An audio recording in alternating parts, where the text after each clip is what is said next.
नमस्कार दोस्तों, इस वीडियो में हम देखेंगे कॉन्ट्रैक्ट आईडी क्रिएट करना। हमने पहले कस्टमर आईडी क्रिएट कर ली है, उसको लॉगिन कर लिया है। कॉन्ट्रैक्ट आईडी कैसे बनानी है आइए देखते हैं।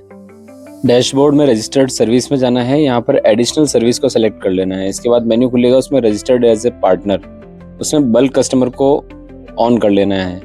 अगर इंडिविजुअल है तो इंडिविजुअल, गवर्नमेंट है तो गवर्नमेंट सेलेक्ट कर लेना है। मेरे जो कस्टमर है वो एक प्राइवेट ऑर्गेनाइजेशन है, तो मैं इसमें प्राइवेट ऑर्गेनाइजेशन सेलेक्ट कर लेता हूँ। उसके बाद उनका पैन कार्ड है, यहाँ मेरे को पैन नंबर फिलअप करने हैं। पैन नंबर फिलअप करने के बाद इसे वैलिडेट करना है। ये वेरीफाइड हो जाता है तो रजिस्टर कर देना है। रजिस्ट्रेशन सक्सेसफुल का मैसेज आएगा, ओके कर देना है। और इसको ओके करने के बाद हमें एक बार इस आईडी को लॉग आउट करना है, तो मैं इसे लॉग आउट कर दूंगा। लॉग आउट करके एक बार फिर से लॉगिन करना है, जिससे कि इसमें कुछ ऑप्शंस और बढ़ जाएंगे। तो मैंने फिर से आईडी और पासवर्ड इसमें डाल दिए हैं और इसे लॉगिन करता हूँ।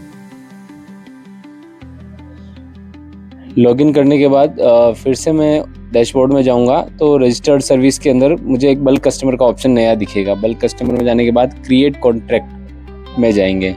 क्रिएट कॉन्ट्रैक्ट के बाद इस फॉर्म को फिलअप करना है, सर्विस नेम लेना है। जैसे आप अगर कॉन्ट्रेक्चुअल पार्सल लेना चाहते हैं या क्या लेना चाहते हैं। मुझे स्पीड पोस्ट जो है इनकी रेगुलर जाती है, स्पीड पोस्ट के लिए इनको रजिस्टर करना था, तो मैंने स्पीड पोस्ट सेलेक्ट कर लिया।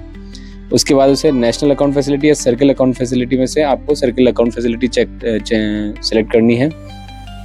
राजस्थान सर्किल, आपका जो सर्किल है वो सिलेक्ट करना है। उसके बाद रीजन आपका जो है वो सिलेक्ट करना है, और फिर डिवीज़न आपका है उसे आपको सिलेक्ट करना है। इन सबको सेव करना है और कंटिन्यू करना है। नेक्स्ट स्टेप में आएंगे। अगले स्टेप में आपको सबसे पहले कंपनी या फर्म का नेम लिखना है, तो मैं इसमें कंपनी का नेम लिख देता हूँ। हाँ, इसके बाद इनकी कैटेगरी सेलेक्ट करनी है। जैसे ये प्राइवेट है तो प्राइवेट, और इनका जो सेक्टर है अगर इन ऑप्शंस में से आ रहा है, जैसे इनका नहीं है इनमें से, तो अदर करके इनका जो सेक्टर है, जैसे ये टेक्सटाइल का काम करते हैं, इनके बिल्स वगैरह डॉक्यूमेंट में जाते हैं, मैंने टेक्सटाइल लिख दिया है। इसके बाद ये बिजनेस टू कंज्यूमर है या बिजनेस टू बिजनेस है वो सेलेक्ट करना है। इनका जो टर्नओवर है वो लिखना है। पैन कार्ड हमने पहले ही वैलिडेट कर रखा है। जीएसटी नंबर इनका जो है वो लिखना है, यहाँ पर जीएसटी नंबर लिख लेता हूँ। जीएसटी नंबर भी ये वैलिडेट कर लेगा। उसके बाद में इनका जो नाम है आईडी में लिखा हुआ था, एड्रेस लिखा हुआ था, तो वो एज इट इज़ आ जाता है। इसे सेव करके और कंटिन्यू कर लेते हैं। अगली स्टेप में हमें यहाँ पर एडवांस कस्टमर करना है। अगर हम एडवांस कस्टमर बना रहे हैं तो सीओडी, नॉन सीओडी, अगर सीओडी है तो सीओडी लेना है। मंथली बिजनेस इनका कम से कम 10,000 रुपये का होना चाहिए, वो सिलेक्ट करना है।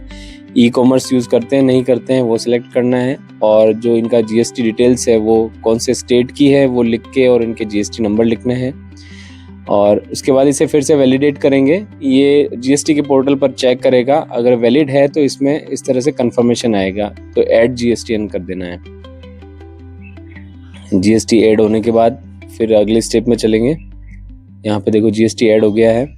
इनकी जो बुकिंग लोकेशन रहने वाली है वो यहाँ पे सेलेक्ट करनी है। उसका सर्किल जो है, जैसे इनका राजस्थान सर्किल में आएगा, और सर्किल के बाद सेम रीजन और डिवीज़न सेलेक्ट करना है,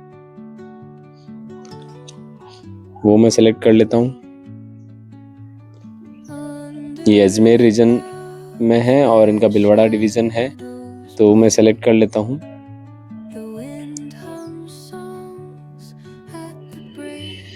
ठीक है, उसके बाद इस डिवीज़न के कौन से ऑफिस से ये बुकिंग कराएंगे उस ऑफिस को सेलेक्ट करना है। आप उसका नाम लिख के सर्च कर सकते हैं और पिन कोड के साथ में उस ऑफिस का नाम आ जाएगा। इनको भिलवाड़ा हेड ऑफिस से करवाना है, हेड ऑफिस मैंने सेलेक्ट कर लिया है। और इसके बाद में आगे पिकअप का एड्रेस है। पिकअप अगर ये करवाते हैं तो कहाँ से पिकअप होगा वो एड्रेस हमें फिल करना है। इनका एड्रेस और कॉन्टैक्ट डिटेल यहाँ पे फिल कर लेते हैं, जहाँ से हमारा पोस्टमैन पिकअप करेगा। अगर 500 रुपीज़ से ऊपर की बिलिंग होती है तो पिकअप चार्ज नहीं लगता है, फ्री रहता है। और 500 रुपीज़ से नीचे होती है बिलिंग तो 50 रुपीज़ आई थिंक चार्ज लगता है पर आर्टिकल। देन नेक्स्ट हम जो एड्रेस हमें फिल करना है पिकअप के बाद में है, इसको हम ऐड कर लेंगे।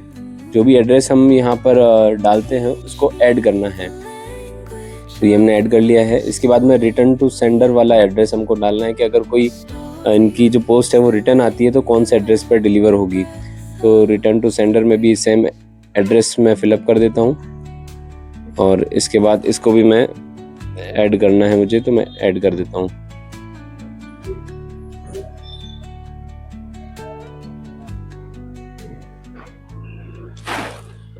ठीक है, अब नोडल ऑफिस और बिलिंग पेमेंट डिटेल यहाँ पर डालनी है, कौन से ऑफिस से इनकी बिलिंग होगी, कहाँ ये जो है लेन देन करेंगे। तो भिलवाड़ा HO ही इनका रहेगा नोडल ऑफिस। ये मैं यहाँ सेलेक्ट कर लेता हूँ। उसके बाद में एक इनके सिग्नेचर जो है वो अपलोड करने हैं, तो मैं चूज़ फाइल करूँगा। सिग्नेचर का मैंने PDF पहले से बना रखा है, 200 KB से कम का PDF होना चाहिए।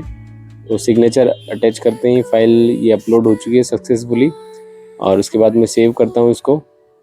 इसमें एक एरर आ रही है, एक लोकेशन बुकिंग लोकेशन मैंने नहीं ऐड करी है, तो अगर इस तरह की कोई एरर आती है तो उसको फाइंड करनी है।